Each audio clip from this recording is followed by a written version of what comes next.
Welcome to Peloton, where change is a 6-letter word that starts with you. But don't just be the change you wish to see. Work at it, run at it, lift at it, and even keep at it.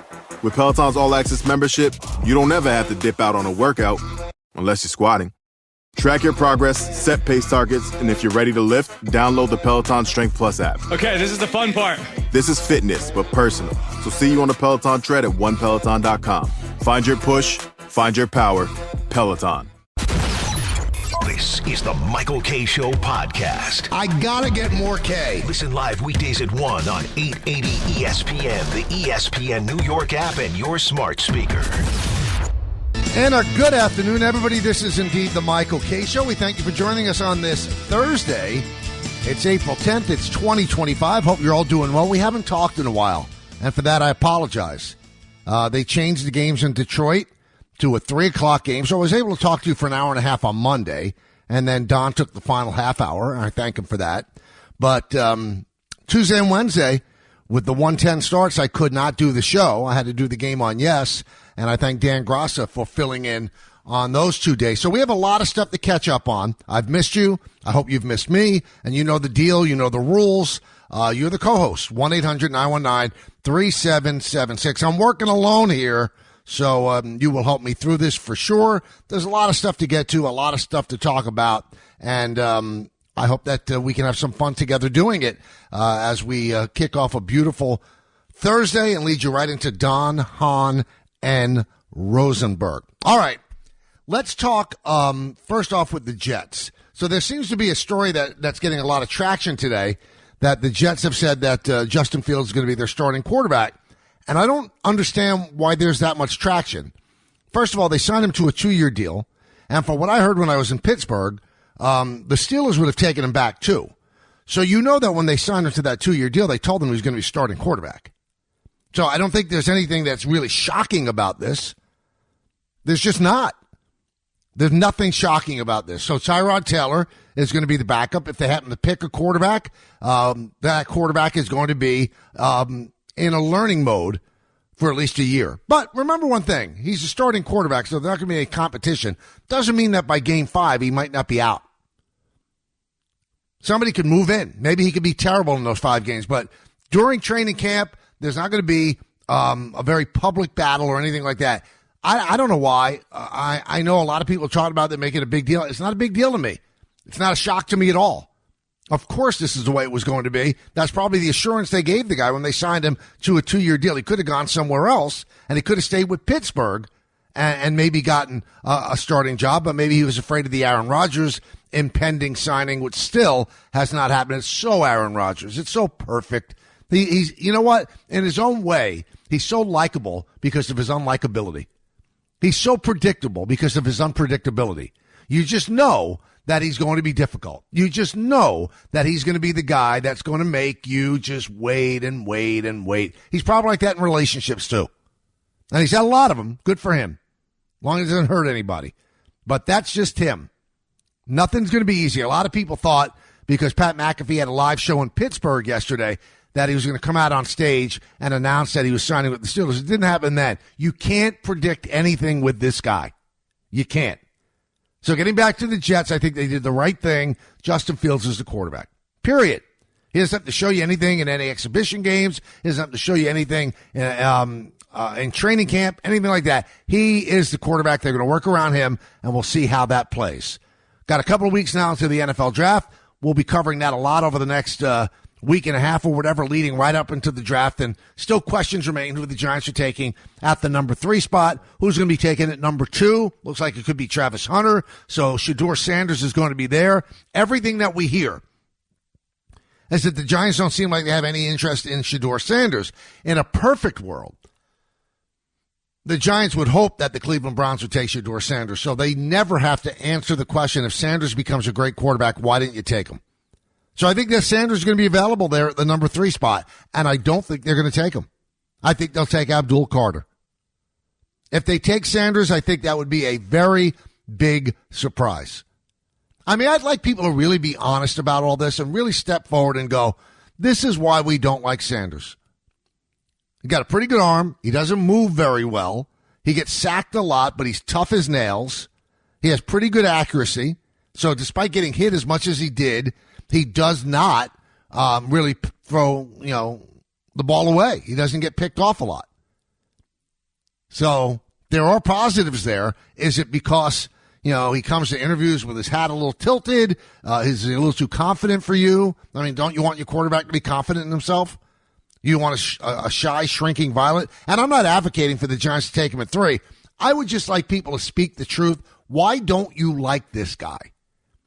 And the impending, Deion Sanders might be the coach. That's not working. It's not true. Colorado just gave him a $54 million contract extension. He's going to be there for a while.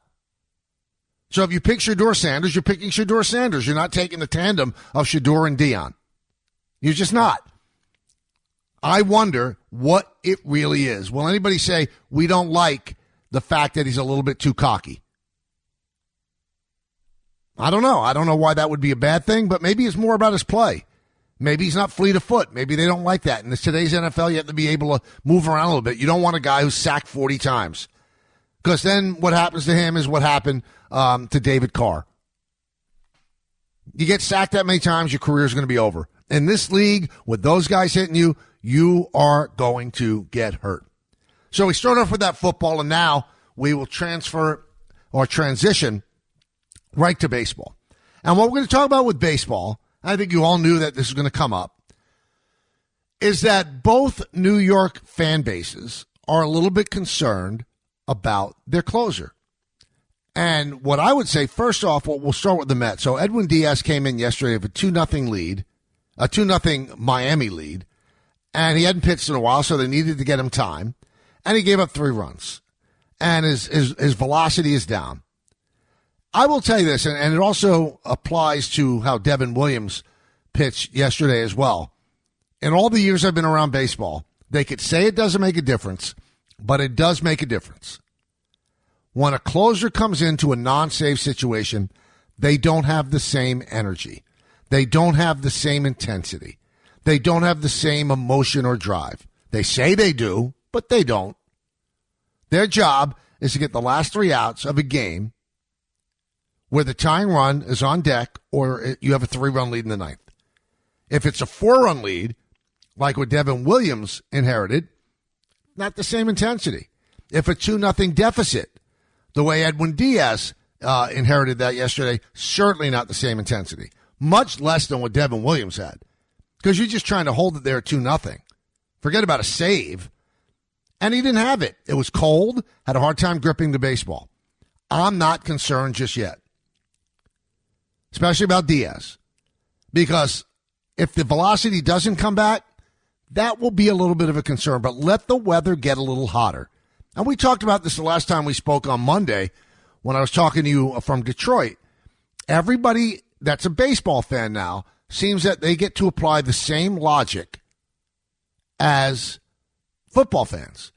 You can't make decisions after 12 games. It's irresponsible. Now let's shuffle over to Devin Williams.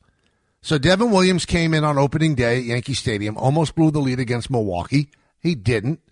It was a thrill a minute, a tightrope, and he got out of it and got the save, and the Yankees won the game.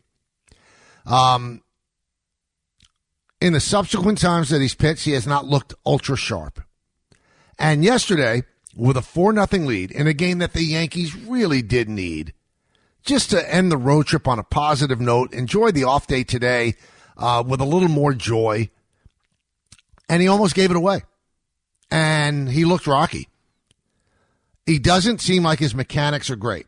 So just while I was on the plane following the game last night, I was looking through social media because I get a kick out of, fans that want to overreact.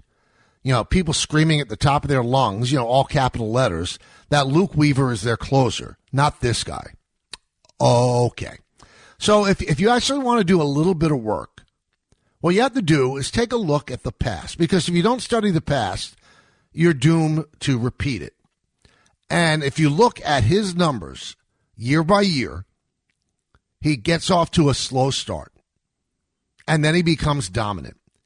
It is not any kind of a mystery that this guy has one of the greatest ERAs since he's become a closer of anybody in baseball. Is he pitching great now? No. Would I take the closer's job away from him? Of course not. Anybody that would do that, I'm sorry. I don't mean to insult you all. I really don't. You don't know the game that well. They went out and got this guy to be their closer. They want Luke Weaver to be the guy that pitches the 7th and the 8th inning leading to the closer. Now, might they, and I don't think they will, but might they, if he continues to struggle, might they put him in lower leverage situations while he works out his mechanics? Could be. But before you overreact and say, I don't want any part of him anymore, you do have to look at the fact that his past indicates he comes out of the gate and struggles a bit. He has not had steady work at all because a lot of the games that the Yankees won were blowout games when they were hitting all those home runs. Then the first 2 games in Detroit, the Yankees weren't ahead. Then he missed 3 games, the final 3 games against the Diamondbacks, because of the fact that he was on paternity leave. So this guy has not exactly had regular work. And I'm not saying that is he going to be a great closer here. I have no idea. All we could do is look at what he's been in the past, and he's been a great closer. His numbers would indicate that he's either the best closer in baseball or the second best. You can interchange he and Emmanuel Clase. Now, I know a lot of the people were saying, Pete Alonso broke him last year. And I'm going to tell you some of the negative things I've heard, too. So when I was talking to all the Milwaukee people in the season opening series, it seemed like Milwaukee was very happy to get rid of him. He's a different personality. And, sometimes the Yankees ignore a personality that might not fit in New York because they are true believers, and this is from the analytics end, that talent plays anywhere. That's why they knew what Joey Gallo was all about, but they felt that his talent would supersede the fact that he could be uncomfortable in New York. Guess what? It didn't. And I think they're dead wrong on this. I think that the ability to fit in and blend in and deal with the pressures, the inherent pressures of being a Yankee, that's a big part of this job. Some guys can do it. Some guys can't. I'm not passing judgment on Devin Williams yet. I don't know if he's that guy or not. But I know the talent is there. So I love watching Nick Turturro, implode in real time on X. He's watching the game and he's going crazy, and he said, why does this guy get the job? He didn't earn anything. Luke Weaver was the guy. Why would you give this guy the job? Well, what I would say to Nick, if I was talking to him, let's go back to 1977. And Sparky Lyle was the Cy Young Award winner closing for the New York Yankees. And what the Yankees do? They signed Goose Gossett to a big money multi-year contract. And guess what? In 1978, he didn't have to earn the job. They took the job from Sparky Lyle and gave it to Goose Gossett. It happens. You get what you think is a better player, and Sparky Lyle ended up getting traded to the Texas Rangers. Greg Nettles' famous line, he went from Cy Young to sayonara. Luke Weaver was an emergency fill-in as a closer, and he did a great job. And all those that are calling right now for Luke Weaver to be the closer, are you watching him too? Because his velocity is not where it was at the end of the year. He's still building up to where he wants to be. So everybody has to take a deep breath. And I think a lot of this has to do because many people out there think that Devin Williams is the guy that really pushed the needle the most to get rid of the Yankees' 50-year-old policy of no beards. And from what I've heard, he was not happy that he had to shave his beard. And that there was some conversation between his people and the Yankees about why does this have to be. Not that he demanded anything, and maybe that was the final thing where the Yankees have been studying this for a while. So Yankee fans that like tradition, and I do too, will look at him and go, how dare this guy, who hasn't been able to close a clean game yet, change the long-held policy. So I'm sure that has something to do with it too. But all I would ask all of you to just do in a rational manner, look at his past. There's nothing surprising here. And one other thing, and I've told a lot of people this when they stop me on the street, we have all been spoiled, probably for our entire life, by how easy Mariano Rivera made it look. He was a never let them sweat sort of guy. If he blew a save, it was in a hurry. And if he got the save, it was 3 up and 3 down. And most of the times he got the save. He didn't blow many. And that's why he's the only unanimous Hall of Famer. Everybody else since then makes you sweat. It's just the way it is. Look at the best closers in the game. There's nobody like Mariano. It was like watching him in a rocking chair. You never really got your heartbeat accelerated. And from talking to people around Milwaukee, Devin Williams is a high-wire act. He makes you walk the tightrope. He doesn't make it clean. He just doesn't. Yankees knew that when they got him. Yankees are not giving up on Devin Williams, nor should they. It would be folly to pull the plug on a guy that for the last 5 years has been the dominant closer in all of baseball. And because he didn't make it easy enough for you, he made you sweat a little bit. You want him to lose his job. You could get as upset as you want, and you could get as upset with me as you want. It's not happening. They're not taking the job away from him. And I wouldn't worry about the Yankee bullpen either. A lot of people are talking about that. Don't worry about it. It's a work in progress. They just got back Ian Hamilton. Probably sometime in May, they're going to get back Jonathan Loaisiga. Luke Weaver is only going to get better, and you know what? He's pitched well despite not having the velocity he had last year. Mark Leiter is better than you all think. I know a lot of people want to pull the plug on Mark Leiter because he gave up that grand slam against the Arizona Diamondbacks. Again, everybody, I don't know if I can articulate this enough. You don't make decisions on a game-to-game basis in baseball. If you do, you don't know the game. You could be a fanatic. I understand that's what a fan is. And you want results immediately. I get it. Wasn't a great road trip for the Yankees. They were 3-3. They're 2 games over 500. Nobody's running away with anything. But you don't make changes like that in baseball. It's not rational. And somewhere, somehow, along the way, we all became fans that think, in baseball now, in football you could be like this. In baseball, something doesn't work out, let's change it. No. I'll explain once again. I've been doing this 23 years, making the same explanation over and over. Baseball is stew, okay? It has to cook. It has to simmer. It's not a microwave sport. Football is 17 games.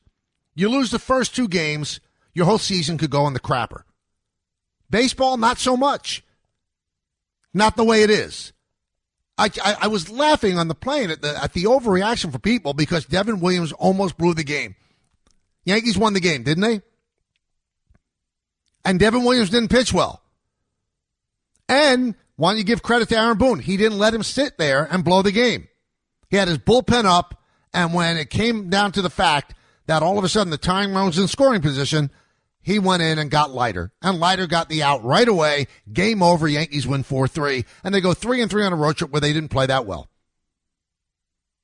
They took 2 out of 3 from the Pirates. And they lost 2 out of 3 to the Tigers. The game they lost in Pittsburgh on Sunday, that was tough to take. And Devin Williams got the loss, but I don't look at that and say, well, you know what, he was terrible. The inherited runner, you could actually pitch well and still lose the game. Now, he didn't. He gave up Tommy Pham a big hit. I get it.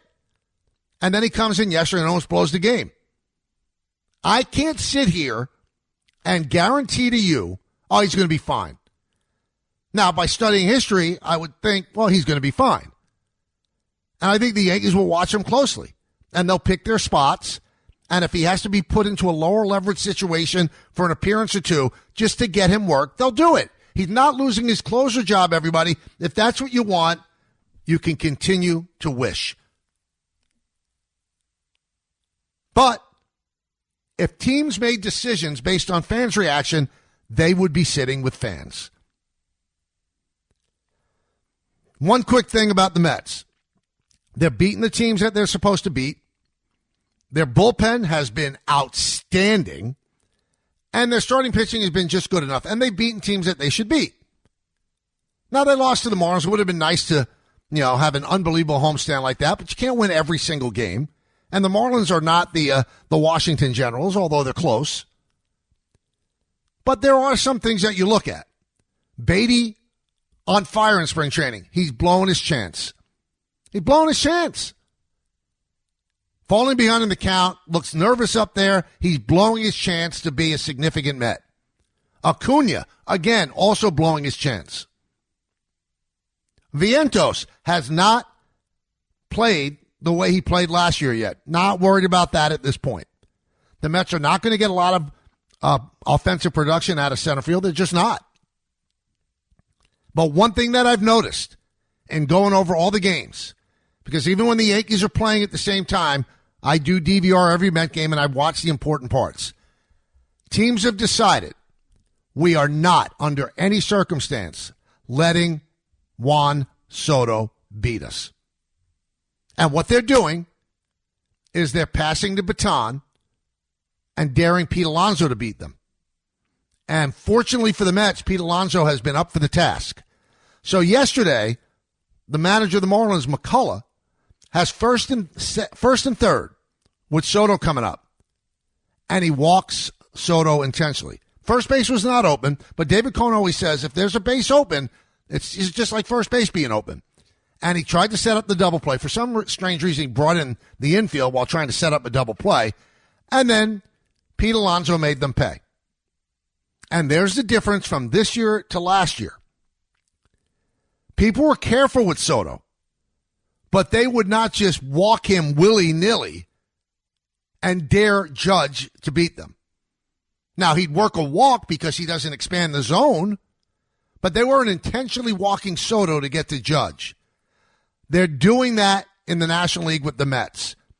So, at the start of the season at least, there's not near the respect for Alonso as there was for Judge. And rightfully so. Judge is a better player.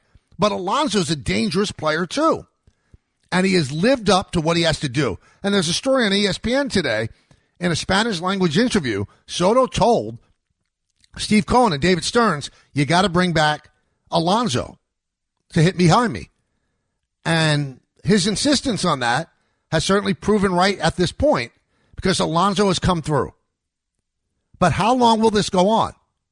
Because Soto has an over 400 on-base percentage, but he has not been able to do that much damage because they won't let him. Will this be the whole season where Alonso has to stay on point because they are not letting Soto beat them?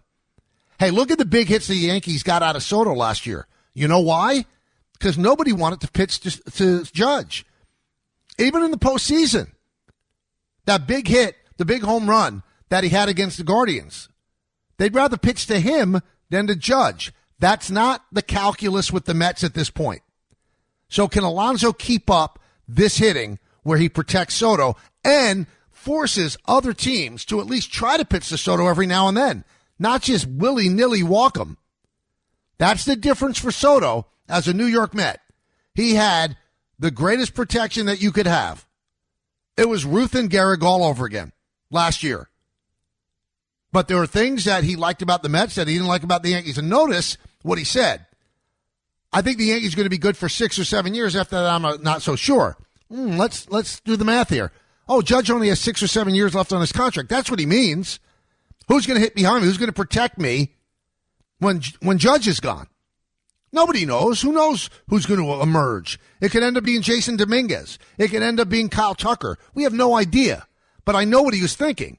I know I've got protection with Judge, but when he's gone, what do I have?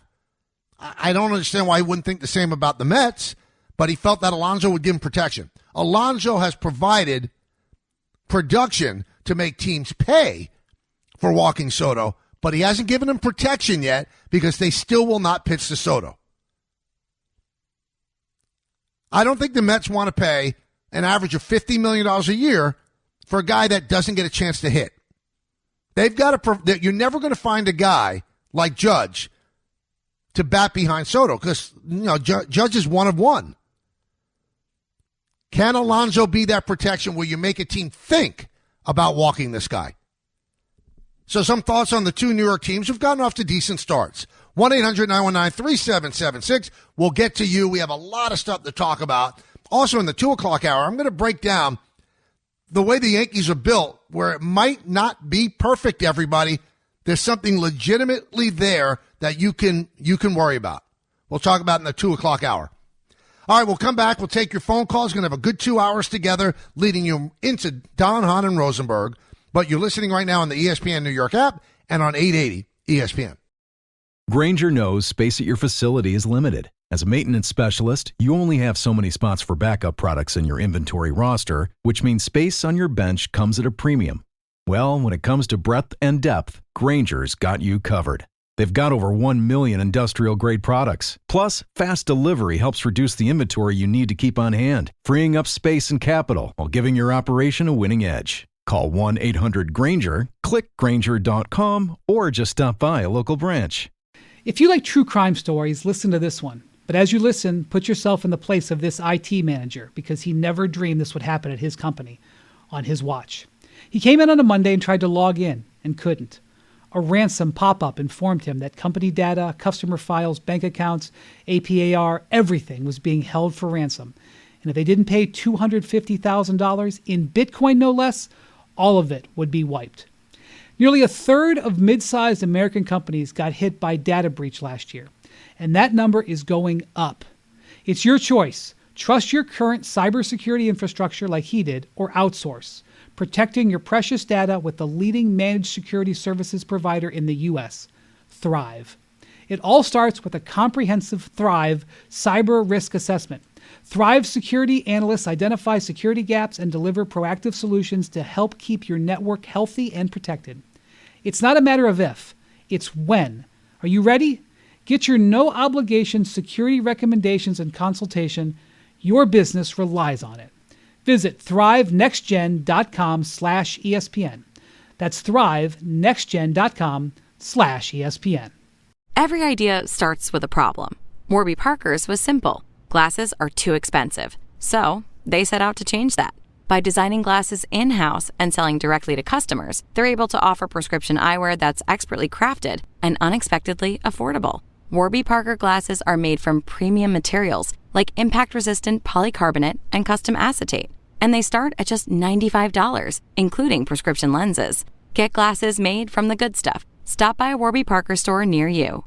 Thanks for listening to the Michael K. Show podcast. He's been here a long time, and he's going to be here even longer. Catch the show on demand whenever you want. Just subscribe to us wherever you get your podcasts. Welcome back to the show. Game Time is brought to you by Tullamore Dew Irish Whiskey, because when it's game time, it's Tully time. 7 p.m., the Knicks are in Detroit to play the Pistons. Pre-game coverage begins at 6:30 right here on 880 ESPN. At 7:30, the Rangers are at UBS Arena to play the Islanders, two teams that have really not done what they were supposed to do. Pre-game coverage begins at 7 p.m., and that'll be over on 1050 ESPN. And at 7:30, the Nets host the Hawks at the Barclays Center, and that one will be on Yes. Tullamore Dew, the original triple distilled, triple blended, and triple cask matured Irish whiskey. Be sure to grab a Tullamore Dew. Try the new Tullamore Dew Honey during today's action. Glasses up to enjoying Tullamore Dew responsibly.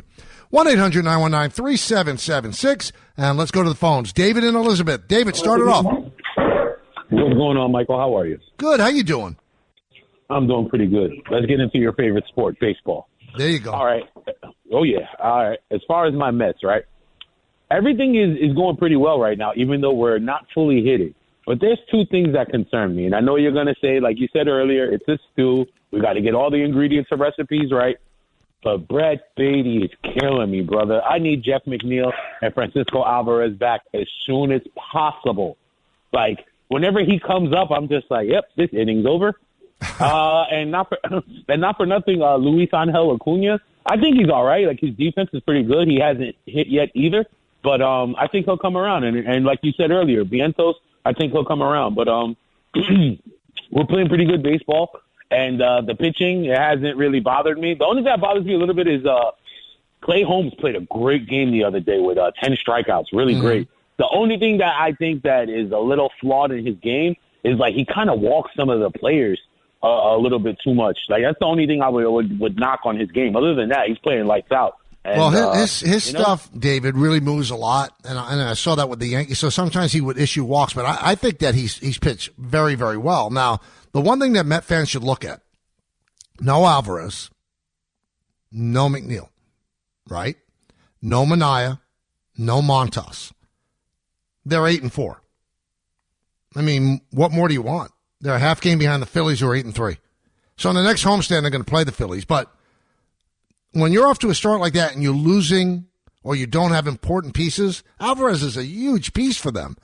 Torrens has done very well, although he's been hurt. And, he hasn't been there either. But the backups have done great. They really have. So we'll see. McNeil. Beatty had a chance to grab a hold of this job, as did Acuna. Neither of them have. And I feel bad for Beatty. I think there's talent there. I really do.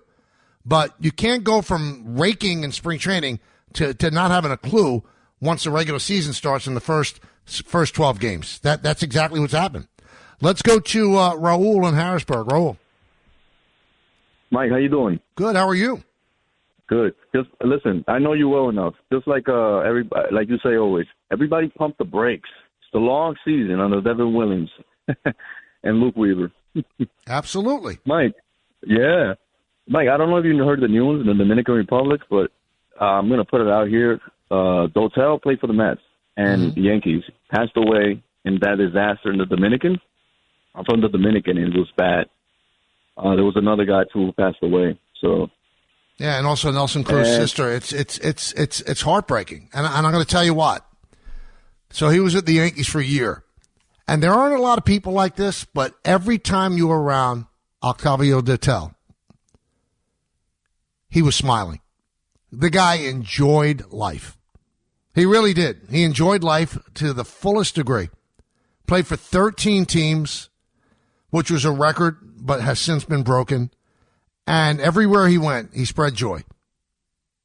Won a world championship. Was a really good reliever. Had about a mid-3 ERA for his career. It's just an awful story. So for those that didn't hear, they were at a club celebrating something, and the roof just collapsed on all these people. And it took hours, and they actually found him underneath the rubble. And when they pulled him out of the rubble, he was alive. But on the way to the hospital, he passed away. Very, very, very sad story. Let's go to Jose in Brooklyn. Jose. Hey, good afternoon, Michael. Shout out to the company, and just wanted to welcome you back. I know that you had the baseball games and everything, but the question that you definitely explained, what was going on with Devin Williams and everything, and even I find it hilarious because you know me as a person that watches social media and watches the trends and everything. I would have never expected the turnaround for, the no facial hair policy to, grab fire like this. I think it's totally insane. But I just wanted to ask this, right? Because I don't think Luke Weaver would be a better option. But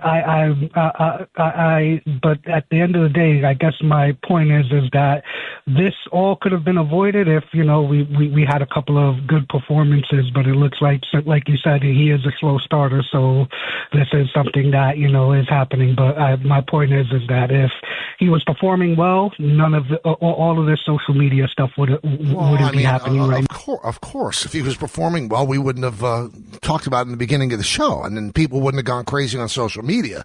I mean, that's not exactly splitting the atom, Jose. Yeah, if he was performing well, he hasn't performed well.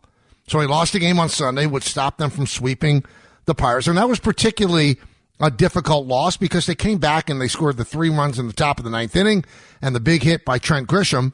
And so, people wanted to win that game. But the Yankees had an opportunity to score, an opportunity to score in the 10th and the 11th, and they didn't. So they used up their relievers and they had to go to their closer in a non-save situation, although there's a lot of pressure on that one with a runner at second base, and that's all there is to it. And people are going to freak out because Luke Weaver did such a great job for them, after Clay Holmes lost the job last year. But remember how much Clay Holmes struggled before they took the job from him. So do you people in your right minds think they're going to take the job from Devin Williams after 4 appearances? And you think that would be the proper thing to do? Really? All the people, because I know you're following this show, all the people that was screaming at the top of their lungs, he has to lose the job. let's discuss it. I don't see you people calling in because it's hard to defend the indefensible. You want the guy to lose his job because of 4 outings that have not lived up to what you expect him to be.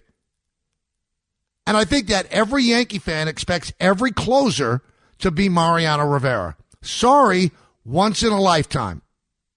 That's what makes him special. Once in a lifetime. This guy, although he's great, makes you sweat. And you don't like to sweat, I guess. And Luke Weaver was great last year. But the Yankees knew how great Luke Weaver was. And what's the thing they did during the offseason? They went out and got a legitimate closer because they know that Luke Weaver can help them more as a multiple inning reliever 2 or 3 times a week rather than pitching 1 inning and closing it out. They have all the inside information, and Luke Weaver makes nothing. I think Luke Weaver makes $2 million a year. So they could have a closer making $2 million a year. Instead, they traded Nestor Cortez and Caleb Durbin to get this guy. That's how much they think of this guy. And you want to give up on him in 4 days. Amazing. Amazing. I often wonder, do you guys and gals know what you're watching? Do you really know the intricacies of the game? Or do you just want to react in an emotional moment? Maybe I've been like worn down after seeing it for like 40 years and knowing what you're watching. You know, a guy doesn't lose his closer's role for 4 games. And by the way, how many of those games did they lose? 1. He saved the game on opening day. They won the game yesterday, although he made it tough. 1-800-919-3776. Moose in Jamaica. Moose. What's up, Michael? How are you? Good. How you doing? Chilling. I want to change topics, but keep it to the Yankees. I want to sing Brian Cashman's praises for picking up Paul Goldschmidt, batting around 400 after 12 games, and notorious slow starter picks it up, ironically, or I don't know if that's ironic, around his birthday in August. I'm an August baby, so shout out to him. I think he's born in August, or at least around the turn of August. That's what he's doing now, basically, but he started the season. And I saw a little bit of the preseason press conference with him, and I can see the laser focus in his eyes to be with a competitor, a World Series contender, and you can see the hunger and the focus in his eyes. And I also want to thank Judge, who's really close with Paul Goldschmidt, for probably convincing Brian Cashman like he did with Alex Verdugo last season to pick him up in free agency. So Moose, I don't know if that's true. I don't know if that's particularly true because Judge was really close to Rizzo. So I think that he and Goldschmidt had some interaction. I don't think that this was a Judge inspired move. I just don't. But Goldschmidt's been great, and I asked Aaron Boone yesterday before the game, "Is this great start surprise you?" And he said no. He said because after we signed him, I talked to him. He said, and he was convinced that the final 2 months of the season last year, where he performed so well, he found something, and the reason why he struggled for the first 4 months. The guy's a pro. He knows how to hit. He takes balls to right field. He comes in, does his job. He's a total professional, prepares like a professional. The one thing that has stood out to me, and I know that Anthony Rizzo, for the years that he was at the Yankees, was not physically right. But you can see the difference that Goldschmidt has made at first base. He at this point is so much better than Rizzo was since Rizzo got that concussion when he ran into Fernando Tatis Jr. Rizzo was never the same at first base. He never was. Didn't take the ball to the base, always made the pitcher run over, which ended up biting them in the World Series when Cole didn't go over. So, bottom line, Goldschmidt has been everything that you could hope for. Everything. Total pro, former MVP. he's been outstanding. So Moose is right. He's been absolutely outstanding. All right, we'll come back. More of your phone calls, 1-800-919-3776. Swing into the biggest golf event of the year with FanDuel, where every putt and drive can bring you closer to victory. Because right now, all customers can get a profit boost every round of the first major. Boost your winnings on anything from outright winners to round leaders to tourney matchups and so much more. Will Scotty Scheffler be able to repeat as champion? Maybe you think Justin Thomas or Jordan Spieth can win. There are so many bets available, and you can get a profit boost on the ones you feel best about. FanDuel is your go-to for betting on Augusta. Tee off with a variety of bet types and live bet as the tournament drama unfolds. So don't wait. Visit FanDuel.com/K to download FanDuel, America's #1 sportsbook, and swing for some green at Augusta. 21 plus and physically present in New York. Opt-in required. Bonus issued as non-withdrawable profit boost tokens. Restrictions apply, including any token expiration and max wager amount. See terms at sportsbook.fanduel.com. For help with a gambling problem, call 1-877-8-OPEN-Y or text OPEN-Y 467-369. Every great team has its core players, but when the season gets tough, adding the right free agent can make all the difference. The same goes for business. At Robert Half, we found that 67% of companies surveyed plan to increase their use of contract talent to handle workload peaks and backlogged projects. With Robert Half's specialized recruiters' experience, combined with our award-winning AI, you can quickly find the skilled candidates you want. At Robert Half, we know talent. Discover how we can help at roberthalf.com/talent.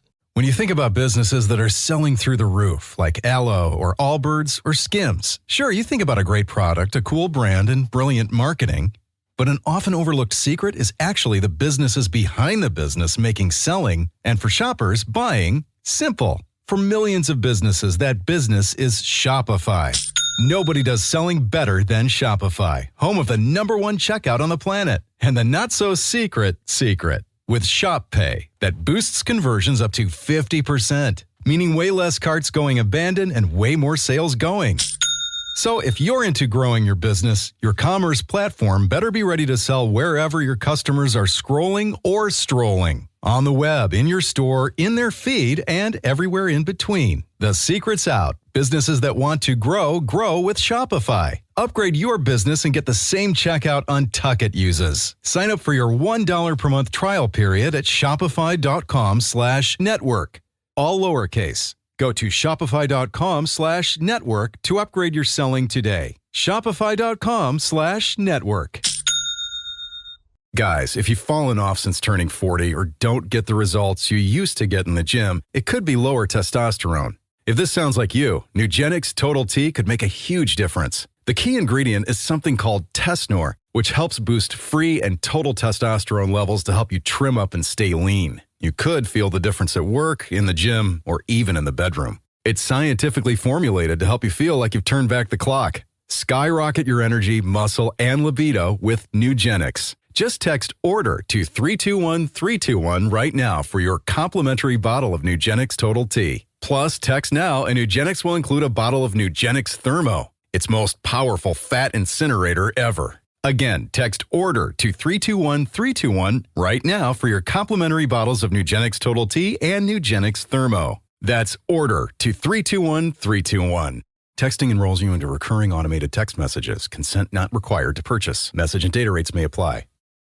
Thanks for listening to the Michael K. Show podcast. He's been here a long time, and he's going to be here even longer. Catch the show on demand whenever you want. Just subscribe to us wherever you get your podcasts. Welcome back to the show, everybody. Having a good time with you on a Thursday. So, I sat down when I got home yesterday and watched the second half of the Mavericks against the Lakers in Dallas.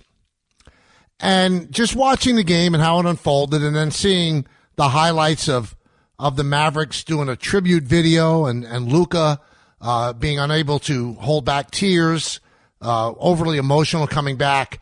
And a couple of questions come to mind. By the way, he scored 45 points as the Lakers won the game.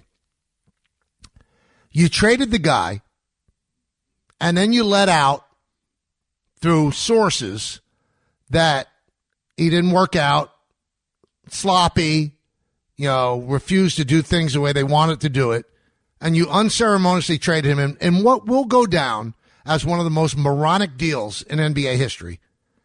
and then you make a tribute video? Why?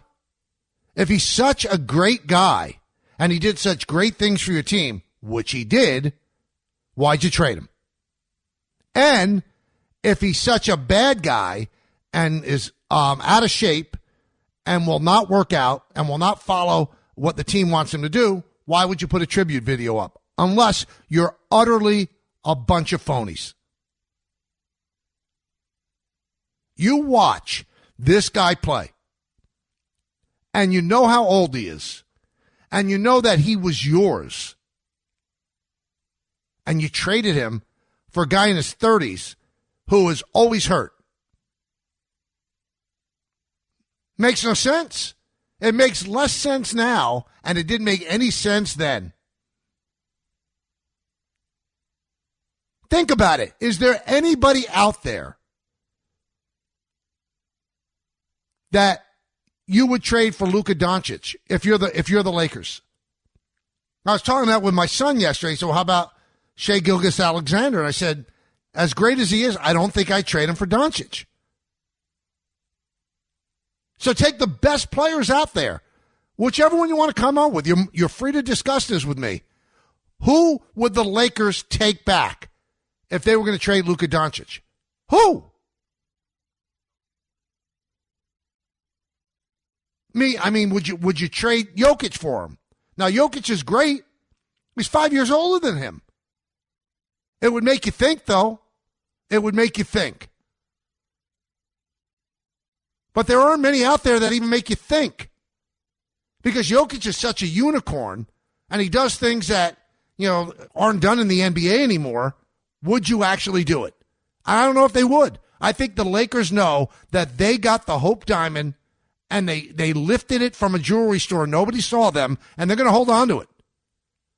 And the most beautiful thing of all is in the last 2 minutes of the game, the entire crowd at that arena chanting, "Fire Nico." It was Nico Harrison, the GM, who decided this was a good deal. And on top of that, ownership can't really fire Nico Harrison because he gave them the right to say, no, don't do it. They were on board with doing it. And one other thing. Mark Cuban is on the bench. I know he's a part owner of the team, but he's not the controlling owner anymore. He sold it to the Adelson family. And he's gone on every interview. I wouldn't have done this deal. I wouldn't have done it. If I'm the Adelson family, I go, hey, get lost. Stick up for us. Hugging Luka Doncic after the game. Whose side are you on? Are you a Maverick owner or are you Luka Doncic's friend? And I know what Cuban's doing. He's separating himself from this ridiculous deal, which he said that if he was the controlling owner, he wouldn't do. But there is one thing that stood out to me that was not Luka related. If you watch the last quarter of that game, you have to tell me in all honesty that you are not blown away by the greatness of LeBron James. The guy's played for 20 years. He's 40 years old. He's blowing past people half his age. He got big buckets in big situations when the game was close. He is unbelievable. And for those, listen, I think Jordan was better because I lived through the Jordan years, and I was a big fan of watching greatness. And I think Jordan's better. But for those that dismiss and go, oh, they're not even close. Well, yeah, it's close. It's a discussion. It's a discussion. But Jordan is better. 6 finals, he won every one. LeBron's lost a lot of finals. But what he's doing at this age, playing with an unbridled joy and enthusiasm and fresh legs at this age, I don't think the Lakers are going to win the title, but they got a shot to compete. With Luka Doncic and LeBron playing the way he's playing right now, they got a shot. And by the way, J.J. Redick has turned out to be a heck of a coach. How must Nico Harrison have felt yesterday watching Doncic put up 45 points on his team? 45 points. And the reason he made the deal, he felt that Anthony Davis was going to, because the window was closing. Well, Anthony Davis got hurt in the first game he played, was out forever. You put all of that onto the back of Kyrie Irving, who ended up getting hurt, tearing up his knee. So the window just closed for this year, didn't it? They might end up making in the play-in. They might. One more win they're in the play-in. They're not going anywhere. Not good enough. Without Kyrie Irving, they're not good enough. And even with Kyrie Irving, I don't think they're good enough. What a terrible, terrible deal. It is on that guy's resume forever. How do you do it? How do you do it? Again, if the Nuggets said we'll give you Luka Doncic, you think about we'll give you Nikola Jokic, you think about it. But instead, you took Anthony Davis. You didn't take the second first-round draft pick. You took just one. You didn't demand that you get Reeves back. Nothing. You didn't demand anything. You got fleeced. You got fleeced. You're willing to trade one of the greatest players in the world, and you got fleeced. It is not a proud moment for Nico Harrison. Let's go to Dave in the car. Dave. Hey, what's up, Michael? How you doing, I get man? what you're saying. I'm doing fine. And obviously, when everyone first saw the deal with the Lakers and Mavericks, we're like, what the hell is going on here? But at the end of the day, Michael, over time as this thing ages, okay, ultimately, if the Mavericks and the Lakers don't win championships off this deal, I mean, how bad can we really call it? Because when LeBron went down this year, a few games ago, the Lakers look not a little pedestrian, very pedestrian. And you can see that there's a need for LeBron and Doncic to actually be healthy and playing at a high level for the Lakers just to have a chance. Okay, so it's an interesting point. Let me throw this at you, Dave. Let's talk about this. Okay. Do you believe, you're a basketball fan, that the Mavericks have a better chance with the combination of Kyrie and Luka than with the combination of Kyrie and Anthony Davis? Because we can say that they got to the finals last year with that combination, and Harrison decided to break it up. And even if the Lakers don't win, how long is Anthony Davis going to play? How long is Kyrie Irving going to play? With Luka Doncic, Dave, the Lakers have him for 10 or 12 years. I agree with you. I see your point. I see your point, and I don't think that I honestly think somewhere overnight the Dallas Mavericks got highly dysfunctional, and we're not getting a straight story on why the deal was made. Couldn't agree with you more. What I look at is, say again? I couldn't agree with you more. There's something there that we don't know. Right. Exactly. And the only thing I will say is I try to judge history a little bit. When Shaq went to the Heat, he went and won a championship with the Heat. Everyone's down on Kobe. The Lakers retooled. Kobe wins back-to-backs. And as a basketball fan, that's what I'm looking for now. Big dramatic trade, big shift in energy and talent from one team to the next. Okay, who's going to make the most of it? Right now, it looks like the Lakers are going to make the most of it, but time will tell. And I do believe that Doncic, where he is right now, especially under the LA lights, he does need to be a lot more physically capable and to show a little bit more discipline with his ethic. The skills are there, but to do it long-term for the next 10 years, he is going to have to shift his the way that he programs himself physically for an NBA season, and he'll probably get that being under LeBron. I appreciate your time. Thanks. And, Dave, that's the point. I think they're hoping that watching LeBron, who is just a physical marvel, who puts so much into keeping his body right, that maybe that'll rub off on Luka. And if it does, then what is a home run will be an unbelievable grand slam, a walk-off grand slam. If the Lakers never win a championship with Luka, it's a steal. Because you know what? They got the face of their franchise once LeBron retires. The Lakers always want to have that great player that they can sell under the stars. They got him. They got the heir apparent to LeBron. That's what they got. The Lakers always seem to do that. From Wilt to Kareem to Kobe, bringing in Gasol to LeBron. They always get that guy. Now they've got two of those guys and one ready to take over for the guy when he decides to walk away. And I don't think LeBron is close to walking away.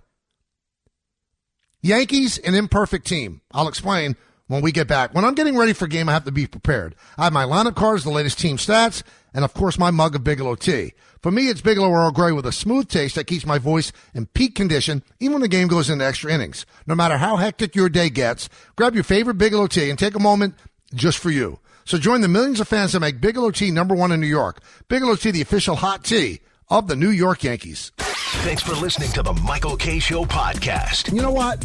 Check yourself. Hear more from Michael K. weekdays at 1 on 880 ESPN. Suck it up and like it. The ESPN New York app and your smart speakers.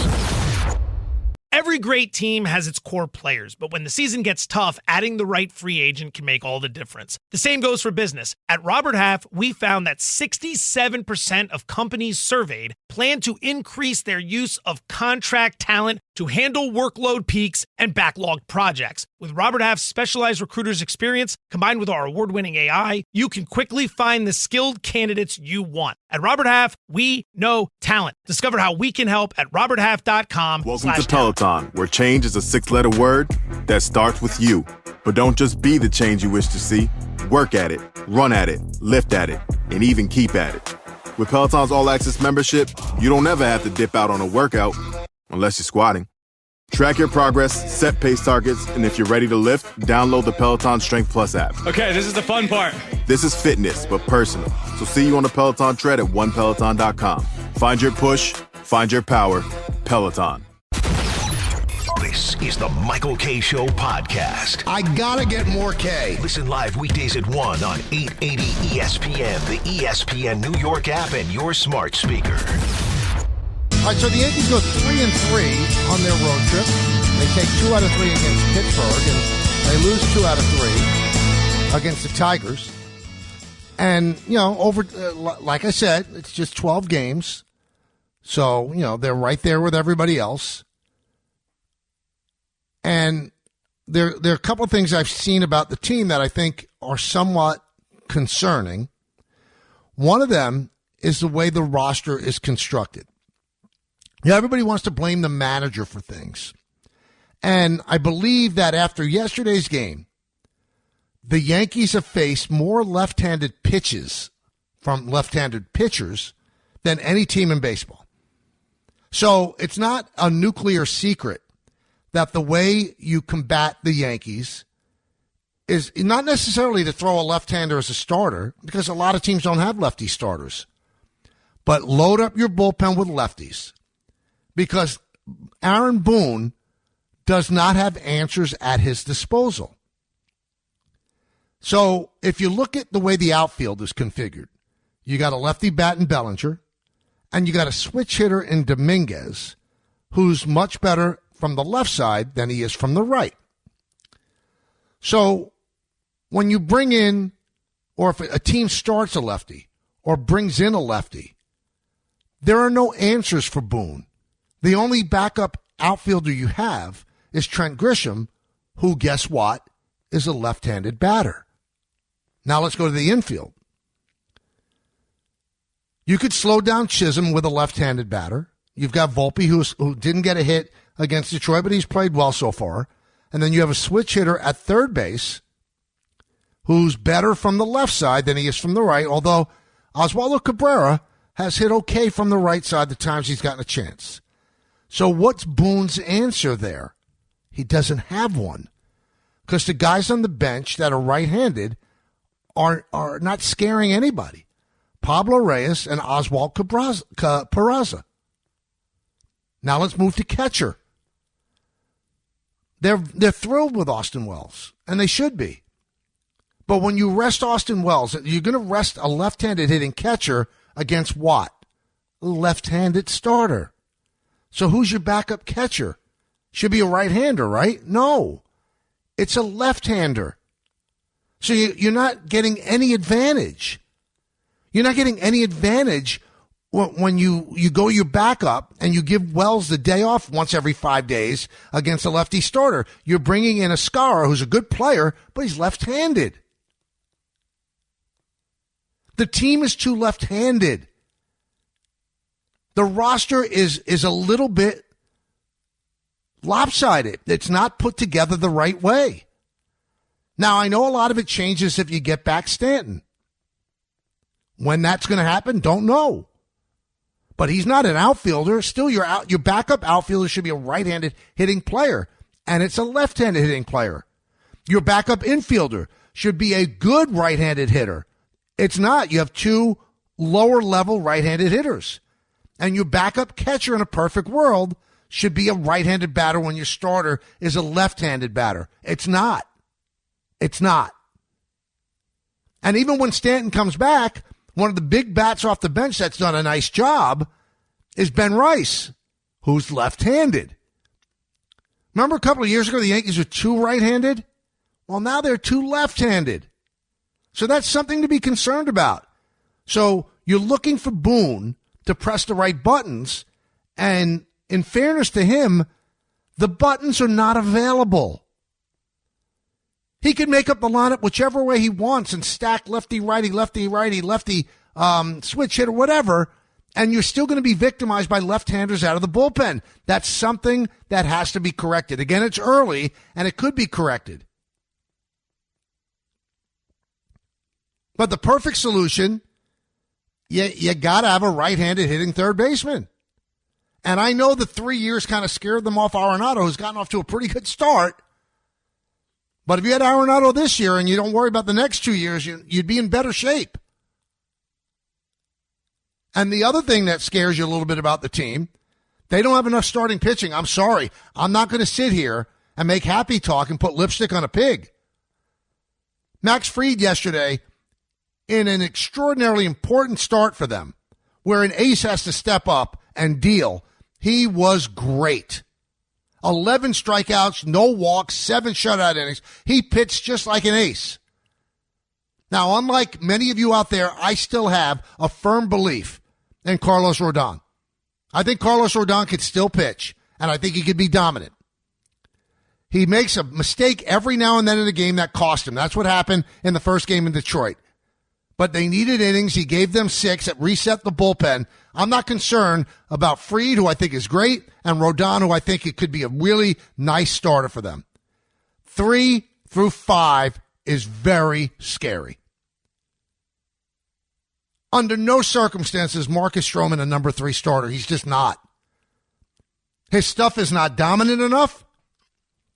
He doesn't throw hard enough. So if you watch him, he throws strikes at the beginning of an at-bat. He's always ahead in the count, 0-2, 1-2. And then when you look up, it's 3-2. His stuff is not good enough for him to throw it over the plate. So he's always trying to nick the corners, and he ends up throwing a lot of pitches. And the last game he pitched, and he's going to pitch tomorrow against the Giants, he got knocked out after 4 innings. Will Warren, to me, still not major league ready. He could give you a really good start, and he's going to make mistakes. And Carlos Carrasco, he is what he is. He had about a 6 ERA last year with Cleveland, team that knew him really well, pitched well his first start, pitched poorly his second start. The Yankees don't have enough starting pitching. It'll get better when Clark Schmidt comes back, which would be April 15th or 16th. And then you got to cross your fingers, because he's starting to throw now down in Tampa, that Luis Gil gets back in a couple of months. That fleshes out the rotation. But right now, they have one great starter. One starter I think is pretty good in Rodon. And then after that, that's not a rotation that scares anybody. Those 3 guys don't scare anybody. They don't. Because they're all finesse guys. Stroman is a finesse guy. Will Warren doesn't throw hard. He's a finesse guy. And Carlos Carrasco cannot leave a ball out over the plate like he did against the Tigers. That's why he gave up 3 home runs in that 1 inning. He can't leave a ball out over the plate. His stuff isn't crisp enough anymore. Losing Cole hurts. Imagine Fried is your number 2 and and Rodon is your number 3, and then Gil is your number 4. I was saying before the season that their starting rotation was outstanding. It's not outstanding anymore.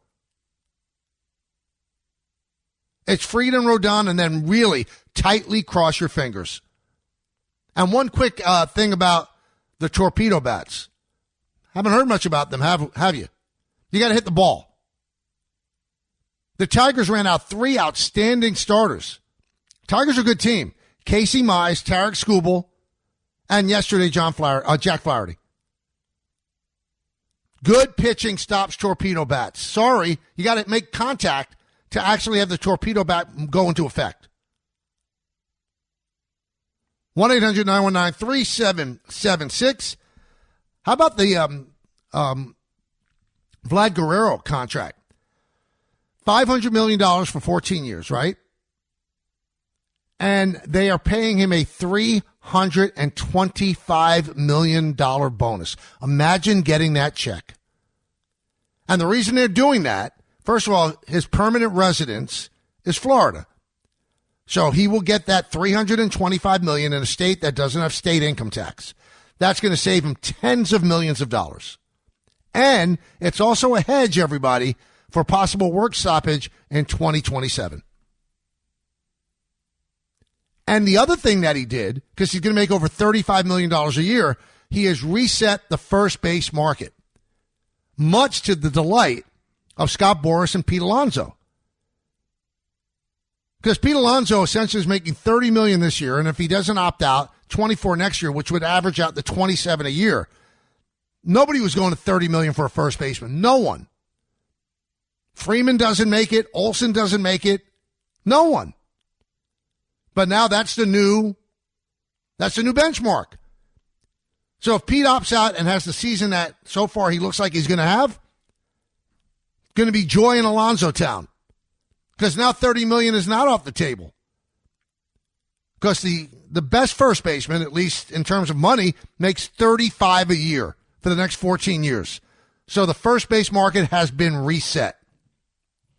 Let's go back to the phones. 1-800-919-3776. Mark in Staten Island. Mark. Hey, Michael. How you doing? Good, Mark. How you doing? I'm doing all right. I just had a quick question for you. So with Devin Williams with the Yankees, a little bit of a concern. I know it's early in the season. I know the guy has great stuff, and he's proven this over the years.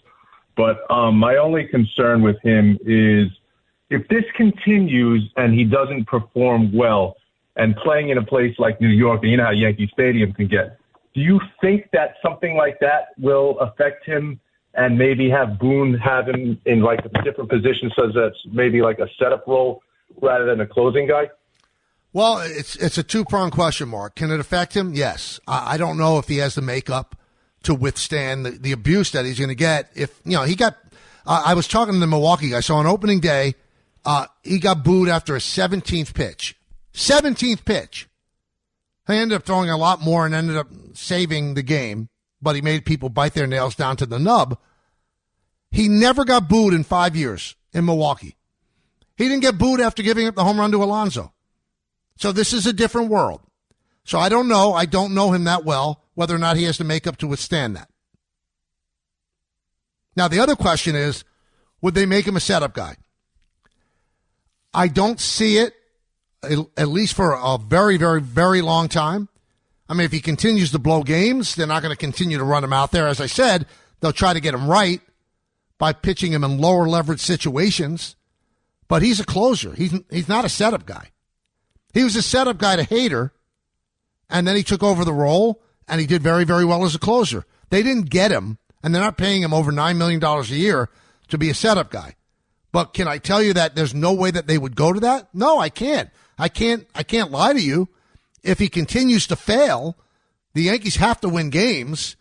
I mean, you're not in the medals for trying business. They would have to move him out of the closer's role for a while. But, I mean, their main intent is to make this guy be the closer that he was with Milwaukee. Joe in West Harrison. Joe. Hey, Mike. Hope all's well, your family, and so on. Could you imagine if these fans... Can you hear me? Yeah, I got you. Mike? Sorry, bro. I apologize. I didn't hear you two all coming. Could you imagine if these fans were around with Goose Gossage? I mean, how many times were on the edge of our seats when he was... When he gave up the what you call it? The Brett home run. The big home run against the Royals, Brett. Yeah, I mean, they would suicide hotline, right?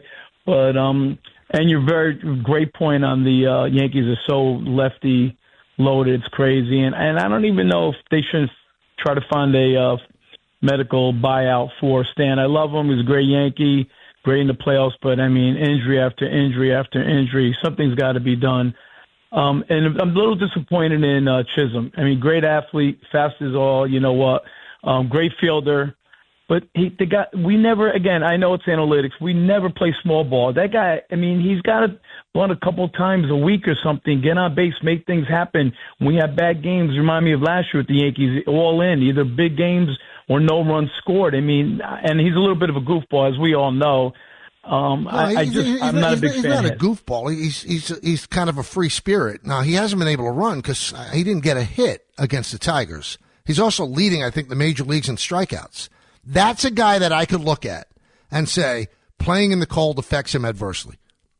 He has 4 home runs and 9 ribbies, and also I think he has 1.5 defensive runs saved at second base, which is tops in the majors at second base. He's a great defender. I mean, what an upgrade over Glaber. I'm not worried about Chisholm. I'm not. I think as the weather gets warmer, this guy's going to play better. He even said, I don't like playing in cold weather. A lot of guys don't. I talked to a judge about it the other day. He said, you know what? We can't complain, though. He said the other team's also playing in the same weather. So he has it the right way. Now, you could say that, but sometimes you don't play well. And I don't think that Chisholm is comfortable playing in that weather, and I think it shows. Now, medical buyout for Stan, no way. Because when the guy's healthy, he's a productive player. I know he freaks everybody out that he misses 60 games a year, and this year it's going to be more than that. But when he does play, he's a factor. Not giving him away. They still have a lot of years left at that contract at a lot of money, and he's not taking less than the money that he's owed. So you got to buy him out completely, whether it's a medical exemption or not. They don't, it's not like they have insurance on him. They have insurance on Cole. They do not have insurance on Stanton. And Stanton's not walking away. The guy wants to get to 500 home runs. And when he's healthy, the ability is there. So, no, medical buyout is not happening. And if anything, what we've seen from this Yankee team, how desperate they're not giving him away. They're not. Steve in Boonton. What's up, Steve? Hey, Michael. Thanks for taking my call. You got it. You must have been reading my mind in the beginning there. What everybody's talking about the Mets getting Alcantara. What do you think the Yankees would have to give up to get him? Because his 3 years, what is it, 17, and 20? Yeah. I mean, would you give up a decent package for him? Maybe one of the younger pitchers if they wanted him, because I'm sure they don't want Stroman, and that's my second point. How can we get rid of him and get a righty bat? But well, you know what? I'll answer all your questions. Just hang with me. Stroman's tough to deal because of that 140 inning threshold. If he gets to 140, then it's another $18 million next year. No team wants to do that, so the Yankees are going to have to assume it. Let me ask you this, Steve. You're talking about young pitchers. They would give up young pitching. I don't know how much they have that's major league ready, but they'd also have to give up George Lombard Jr. You ready to do that? For Alcantara for 3 years at 17, and 20? Right. Probably. I like Cabrera. And, and back to the, what about the money that we had from Cole? Why don't we use that $12 million to go get a righty bat? We need a righty bat. And if Stroman, so are we going to shut down Stroman at the end of the year so he doesn't get to his innings? I don't think he could do that. I don't think the union would allow it now. But I mean, if he's ineffective, then then it's become like the other day, pitched 4 innings. I'm sure he wanted to pitch 5 or 6. So if he gets to 140, it's a very, very expensive 140 because it kicks in another $18 million for next year. I don't think he's going to get a better fastball as he gets a year older. It's you can't just so easily say, I'll give up George Lombard Jr. Around Major League Baseball, they think this guy's going to be a superstar. And the Yankees look at him as he could be the third baseman of the future.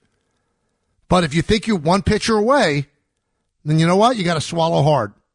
Because the Marlins are going to get a king's ransom for Alcantara, a former Cy Young Award winner who signed at a very reasonable price.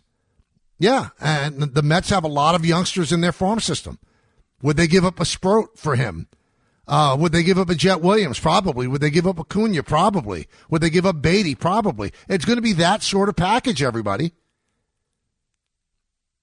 Look at what the Red Sox gave up for Crochet. They had to give up, one of their top prospects in Teal. But when you have a lot of prospects, you could do that. I think the Yankees' best prospect right now is George Lombard Jr. And I'm sure teams are going to ask for Spencer Jones. I think the Yankees would part with Jones because they think they're set in the outfield. I don't know if they would part that easily with George Lombard Jr. It's a really tough call, everybody. You can't just say, yeah, do it. No, it's not that easy. Let's go to Tessa in West Caldwell. Tessa. Hey, Michael. Thanks so much for taking my call. I appreciate it. What's up, my friend? You had so many good points today. If I may, I just wanted to make a quick comment on the Lakers and then focus back on the Yankees.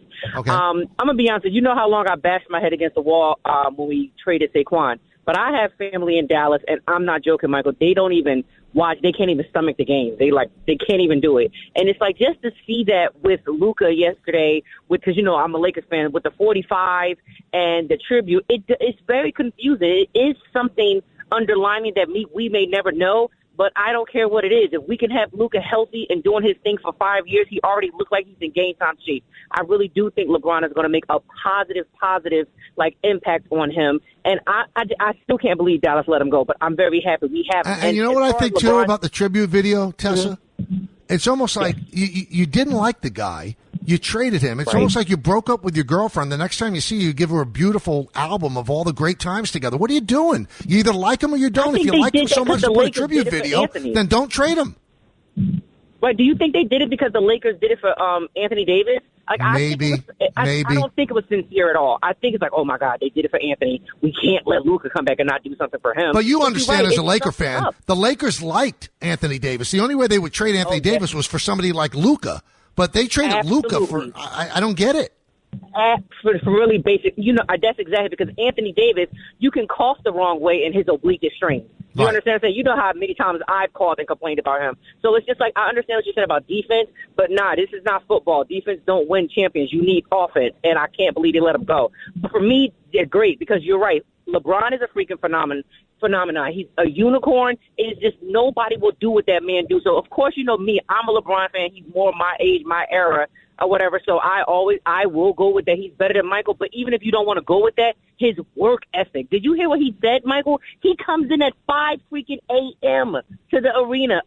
He works out. It's insane what he does, Michael. He's a freak. 6 hours before the game. He's a freak. It's insane, Michael. We will never get another. He's definitely one of one. You know how you said that earlier? He's one of one. We will never get someone like him again. You understand what I'm saying? Never, never, never, never. But, okay, so with the Yankees, I'm going to be honest with you, Michael, they're so interesting to me this year. With all the injuries that we always get in spring training, you know how I complain and I'm all scared. But it's like they always find a way to put it together. My question with the Yankees is, I'm not saying they didn't try. Why don't these big-time pitchers want to come to us? Look how LA got all of the Japan pitchers and stuff. I understand it's a little cold over here, but where the New York freaking Yankees? I feel like we can never get more than one great well, like how we got Cole. We can never get two. It's almost like they have, but Tessa, they got Fried. I mean, Fried's a great player. So you're not going to sign two big money free agents. You're not going to sign Corbin Burns and Fried, because you already had Cole, so he was the best free agent out there. They got him for a 9-year deal, $36 million a year. They got Max Fried for 8 years. So they got two great pitchers to take their money. Now, the Japanese issue, that's a completely separate issue. The Yankees offered the same amount of money as the Dodgers did for Yamamoto. Yamamoto wanted to play with Shohei and wanted to play in L.A., which is a closer flight to Japan. And Sasaki wanted to play with both of them. Yankees didn't have a chance. No other team had a chance. You can't battle the L.A. weather. You can't. You can't battle the location. And right now, all the Japanese players want to seem to play like they want to play for the Dodgers. I don't know how you combat that. But to say they don't get big-time pitchers, they got one of the best pitchers in baseball in Garrett Cole, and they got Max Fried. You saw what he could do yesterday. Guy won a World Series, pitched great in a World Series for Atlanta. So, no, they get pitching. They got Rodon. Rodon was heavily recruited by a lot of teams, and they offered him a lot of money. He came to the Yankees. Fried came to the Yankees. Cole came to the Yankees. The Japanese thing, that's a completely different story. That's not like getting great pitching. There's other factors in play. Yankees offered as much money as the Dodgers for Yamamoto. That was a location decision. And Sasaki, also, he wanted to play with the other two great Japanese players. All right, we've got some good stuff going here. Another half hour of this leading you right into Don, Hahn, and Rosenberg, so you got to stay tuned for that. More of your phone calls when we get back. Also talk a little bit Knicks as well. Hey, I want you to listen to that. Oh, yes. There's that PC Richard & Son whistle. Hey, it's Michael K., and I love talking about my friends at PC Richard & Son. They're local, family-owned, and I trust them. And right now, you can save big on everything for your home. When you buy more, you save more, with up to $1,000 in instant additional savings when you combine purchases of appliances, TVs, select Sealy mattresses, home audio, even barbecue grills. So what are you waiting for? This Buy More, Save More event is going on now, and it's only at PC Richard & Son. Guys, if you've fallen off since turning 40 or don't get the results you used to get in the gym, it could be lower testosterone.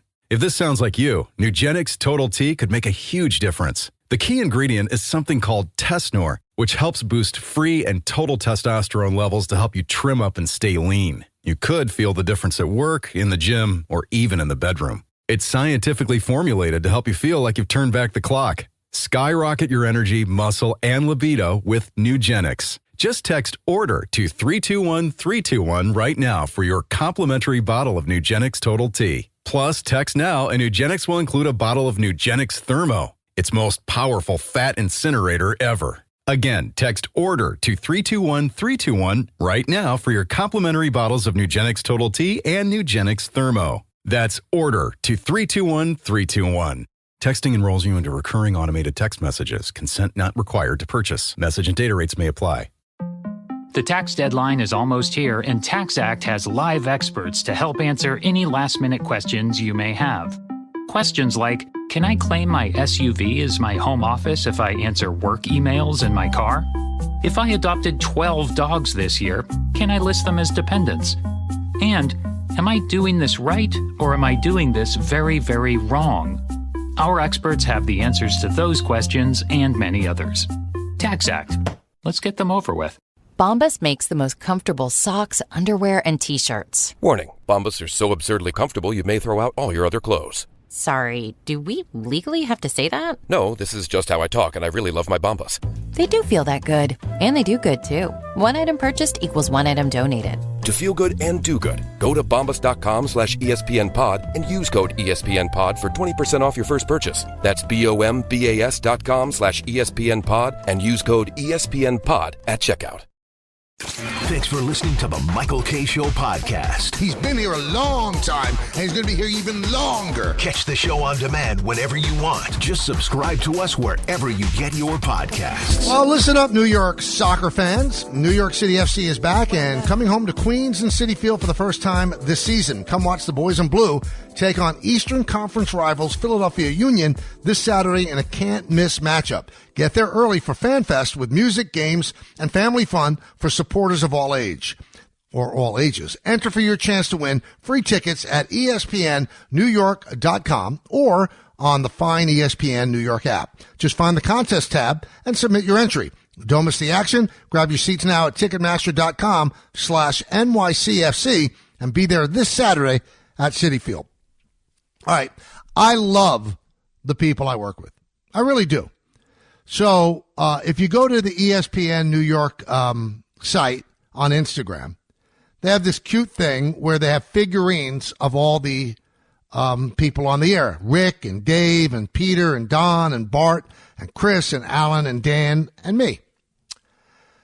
I am so offended by the figurine they have of me. I have worked so hard during this winter where I've lost 32 pounds. I've gotten to the point where some people actually think I'm ill, which is what I was aiming for. Oh, you okay? Yeah, I'm fine.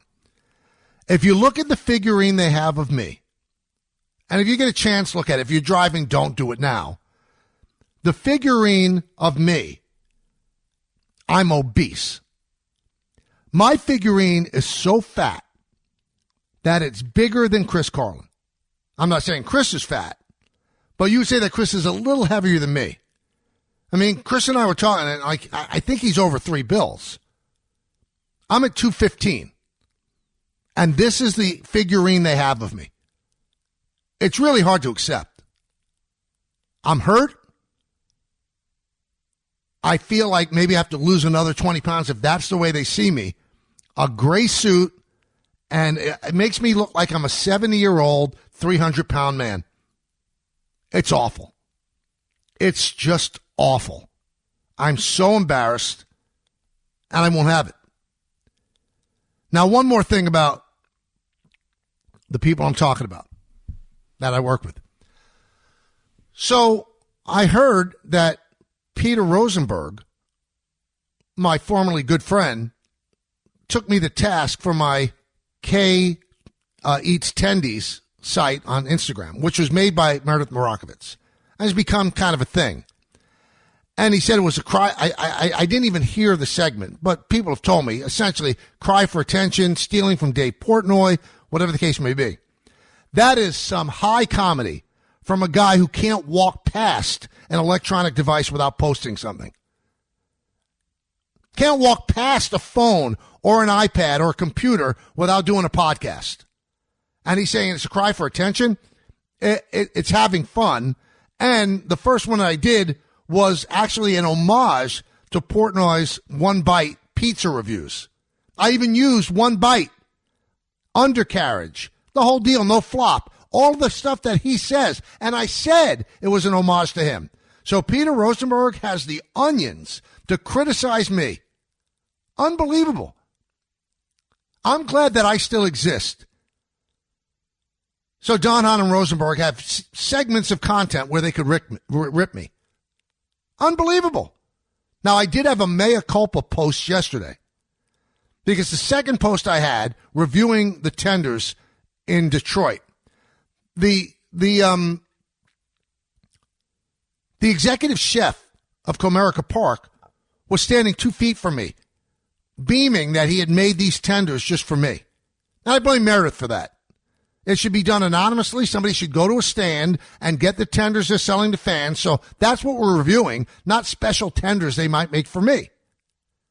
And I gave those tenders a 7-9. And I'm embarrassed by that score. It was more like a 6-1. I got intimidated. I'm gutless. I don't have the courage to actually insult the poor guy that was standing next to me. And I want you to believe in me because people come to me for tender reviews and they want me to be that guy to tell them the truth. And I didn't. And I apologize for that.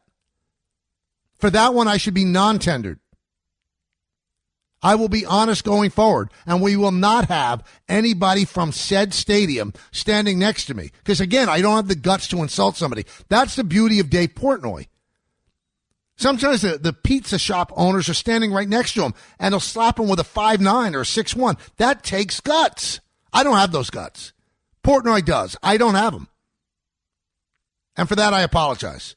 So I will make sure that every chicken tender review moving forward at every single ballpark that we go to will be done without the influence of somebody from that said ballpark.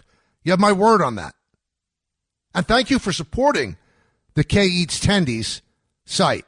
It is blown up, much to the chagrin, obviously, of Peter Rosenberg, who doesn't like anybody getting any kind of attention other than Peter Rosenberg. Guy's supposed to be my friend. What a bad dude. Let's go to Anthony in the Bronx. Anthony. Hey, Mike, how you doing? Good, Anthony. How are you? I'm doing all right. I had to turn up my phone. So I just want to rattle off some numbers for these LeBron James and Michael Jordan fellas. So here is Michael Jordan, Mike, that played 1,072 games, which is equivalent to 13 full seasons. Here is a guy that won 6 championships that's perfect in the finals.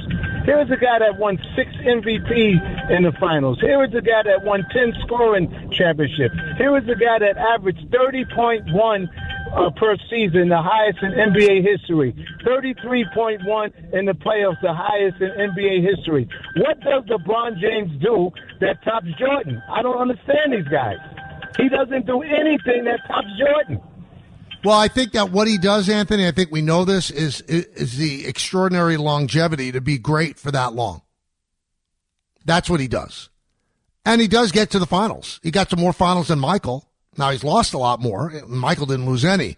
So I agree with you. I think Jordan was better. But I don't think it's so outrageous to consider LeBron in that conversation, and Kobe should be considered as well. I think we sometimes fall into the trap of recency bias. And we look at him and go, well, look at what he's doing. He has most points of anybody in the history of the game, past Kareem, and he's going to put a lot of distance between he and Kareem by the time he's done. And he's playing at such a high all-star level at the age of 40. It's really phenomenal, and it's hard to ignore. I think that's why people want to bring up the comparison. I think Jordan's better. I agree with you. I think Jordan's better, but I don't think it's that outrageous to have the conversation. Wayne in Durham. Wayne. Yes, Michael. Always can't forget to tell you you're the best, and I enjoy it when you have Girardi on with you. Great analyst. Thank you. What I wanted to say is I'm definitely on board with you with the pitching situation and where we stand there. Where they need to bite the bullet at, Michael, even when Stanton comes back, they need to go ahead and get another right-handed batter, bite the bullet, and spend the money. You made $100 million more in revenue than the Dodgers last year. Go ahead and get Arenado while you can still get him. And, and then you solve your third base problem and you balance your roster. One quick other thing, too. I don't know why they don't leave Judge at batting third. He's hit 2 home runs this year that were 3-run homers when he's batting third. He's batting second, they're 2-run homers. I mean, I know he gets more at bats, but you got more people in front of him in most cases. And did you check on why the Yankees still have not done anything with the banner? I noticed the 2001 and 2003 banners are up there. Is it a George, is it a Howell thing, or is it a George thing that George honored them and Howell is just not going to honor an American League pennant? Wait a minute. Where are the banners for 2001 and 2003? Check. They're in the corners of Yankee Stadium. Now, I hadn't seen them, but a friend of mine sent me they don't. First of all, they don't even have up World Series banners, Wayne. They don't. I mean, they'll put up a World Series banner on the flagpole for that whole year, but they don't hang the 27 banners up around the stadium. They don't. So I don't think they're going to have a big ceremony to lift a 24 American League pennant. Because what you're doing is say, hey, we lost in the World Series. So I don't think they're ashamed of the fact they went to the World Series, but they're not going to celebrate it. If you throw that banner up, you're celebrating the fact that you lost a World Series. I have never seen a banner up for 2001 or 2003. Ever. I've never seen it. I've absolutely never seen it. You say they're in the corners. The corners where? They don't even have the World Series banners up. The only time I've ever seen World Series banners up, and I haven't seen it at the new ballpark, is I used to put it around the facing of the upper deck. They used to put all 27 World Championship banners. But they haven't done that in years during Old Timers Day. So if they don't have the World Series banners up, why would you celebrate 01 and 03 and then you want them to celebrate 24? I just don't see it happening. I don't see it happening. I don't think money is an issue. I don't think money is an issue with getting a third baseman. I just don't think that they believe that they can depend on Arenado for 2 more years after this. I said it before. If Arenado had 1 year left on his contract, at the money that he's making, they would make that. They would try to do it. Now, the Cardinals gotten off to a decent start, calmed down of late. I don't know how ready and willing they would be to trade that contract and how much money they want to eat. They want to get rid of it, so any team that trades for Arenado is going to expect the Cardinals to eat some of the money. Cardinals don't want to eat a lot of the money. So I don't think that deal is imminent. And you can't just say spend the money. If they don't think that he's going to be good in the second year and the third year, why give yourself another Josh Donaldson situation? Doesn't make sense. All right, we're going to come back, talk some Knicks, lead you right up into Don Hahn and that ingrate Rosenberg right here on the ESPN New York app and 880 ESPN. When you think about businesses that are selling through the roof, like Aloe or Allbirds or Skims, sure, you think about a great product, a cool brand, and brilliant marketing. But an often overlooked secret is actually the businesses behind the business making selling, and for shoppers, buying, simple. For millions of businesses, that business is Shopify.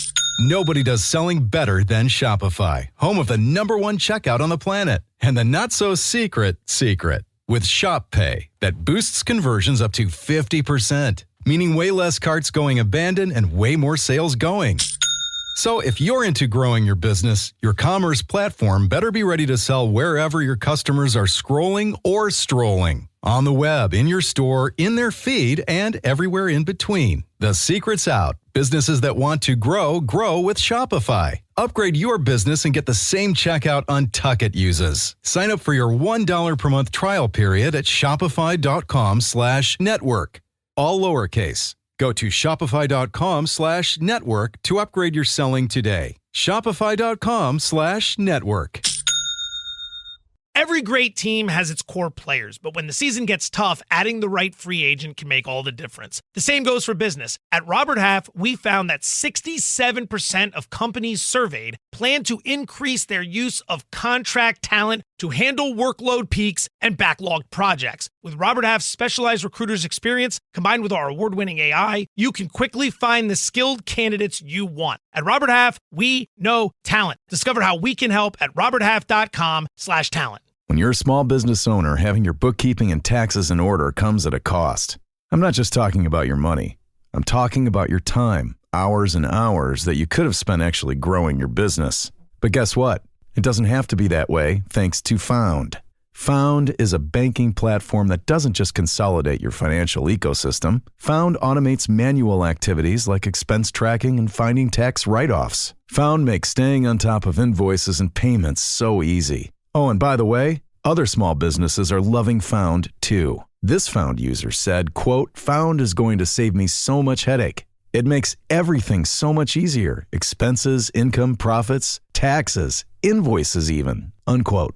And Found has 30,000 five-star reviews just like this. Open a Found account for free at found.com/sports. That's found.com/sports. Found is a financial technology company, not a bank. Banking services are provided by Piermont Bank, member FDIC. Don't put this one off. Join thousands of small business owners who have streamlined their finances with Found.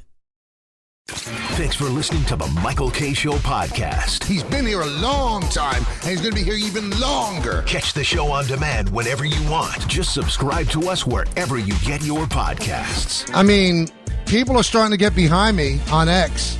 The figurine of me, it's indefensible. It's indefensible how bad it is. They made me a 300-pound slob. I want another person who thought that this was a good idea. Terrible. I'm guessing that Rosenberg's behind it. All right, so the Knicks are playing Detroit tonight, and then tomorrow it'll be Cleveland at the Garden. Then they'll finish up with a game against Brooklyn at Barclays Center. So those are the 3 games remaining. Next week they get to reset, and it'll be the play-in tournament. The Knicks don't seem like they care about winning these games. OG Anunoby's not playing tonight. Josh Hart's not playing tonight. Mitchell Robinson's not playing tonight. So there's a chance that by having Detroit win, then Detroit will move ahead of Milwaukee. I still don't think that's going to happen. Then the Knicks would play Milwaukee. But the Knicks still have to hold off Indiana. They lead them. They have to win one more game. Indiana has to lose one more game. But the Knicks could lose to Detroit tonight with that light lineup. They could lose to Cleveland. Then you never know what's going to happen in Brooklyn. Indiana, Cleveland, Indiana tonight. Indiana goes to Cleveland. I think there's a loss in there somehow, but Cleveland has nothing to play for. They have nothing to play for against the Knicks either, but we shall see. But be careful what you wish for. Gee, I'd rather play the Bucks than Detroit. Well, if the Knicks are as good as we think they are, and I think they're really good, other than they can't beat the Celtics and they can't beat the Cavs, you should be able to beat Detroit. I know they're young. I know they present some problems. They have length. They have young legs. I get it. But Milwaukee presents some problems, too. They have one of the greatest players in the world, and Antetokounmpo. So I don't know if you prefer to play the Bucks. Wouldn't you prefer to play the young team that's experienced the playoffs for the first time? Bottom line, I mean, there's an issue if you can't beat either of those teams. So I'm not maneuvering at all to try to make it that we play Milwaukee rather than we play Detroit. Either one, to me, is a win. And if you ask me, well, Michael, you have to make a choice. Okay, I'll make a choice. I'd rather play Detroit. I'd rather play a young team that's never been there before. I'd rather play a young team that's played 4 games in Madison Square Garden. That's what I'd rather play. And I know that they handled them during the season, and the Knicks handled the Bucks. Get it. Bucks have the best player. So if you play the Bucks, they have the best player on the court, including the Knicks players. If you play Detroit, the Knicks have the best player on the court, And if you did a draft of the two teams, most of the top 5 picks would be Knicks picks. So don't play that game. Let's let Detroit win. I think he's just resting people now, which is smart. And then they have all next week to rest. And then we'll see what they got. But choosing between Milwaukee and Detroit, first of all, clinch 3. Got to win one game to clinch 3. Let's go to Louis in Staten Island. Louis. Yeah, hello? Hello, Louis. Yeah, how you doing? Good, you? A caller called. Yeah, how you doing?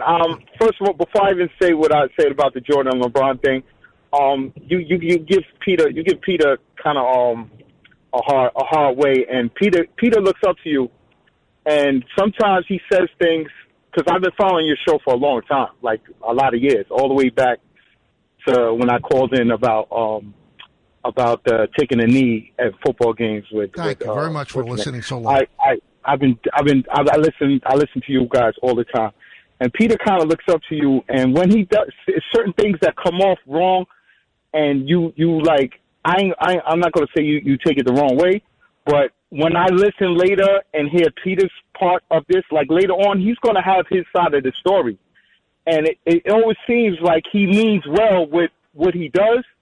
And you, like, I don't know if you poke fun at him or whatever, but he don't mean. I'll let you bring up your LeBron like point. that. I love you for being such a good guy, and I did not hear it, but I was told by several people that I respect he just ripped me the shreds because of the chicken tender account.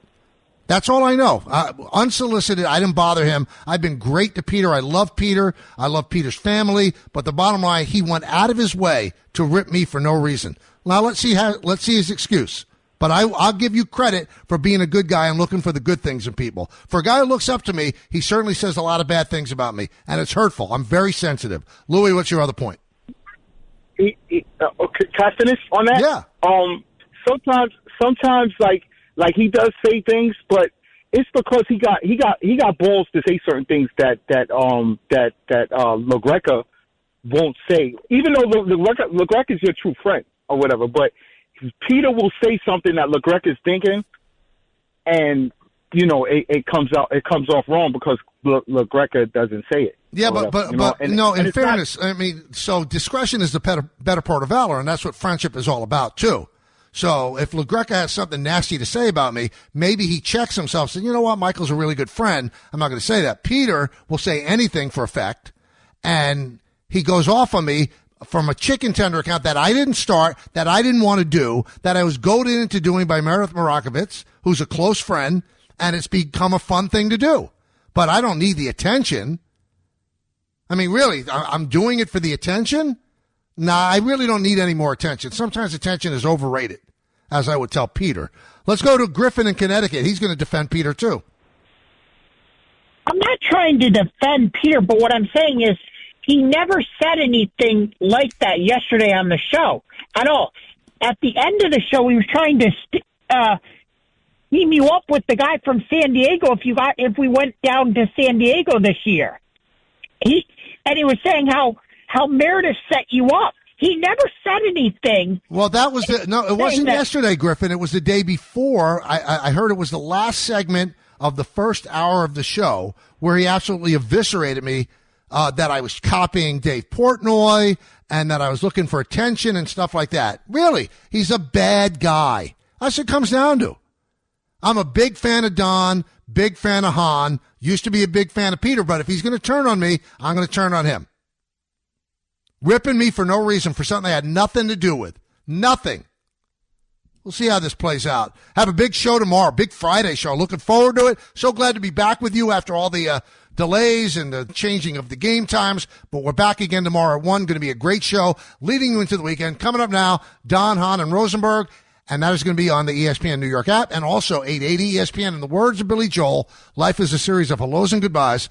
I'm afraid it's time for goodbye again. See everybody. Have a great night and enjoy Don, Hahn, and Rosenberg. Thanks for listening to the Michael K. Show podcast. You know what? Check yourself. Hear more from Michael K. weekdays at 1 on 880 ESPN. Suck it up and like it. The ESPN New York app and your smart speakers. In case you didn't know, these young men are driven. They are prodigies, the savants, the ones we've been waiting for. Like Damian Lillard, for instance, he doesn't seek guidance or mentorship. He's a leader. He isn't waiting for the baton to be passed to him. He's taking it for himself. He's relentless in the pursuit of greatness, always pushing to one-up himself. He is accomplished, but far from satisfied. He embodies what it means to have an unstoppable drive and are shaking up the status quo in their community and beyond. And Damian Lillard drives a Toyota. A new generation of Toyota drivers are here, and they want you to know one thing. You can't stop my drive.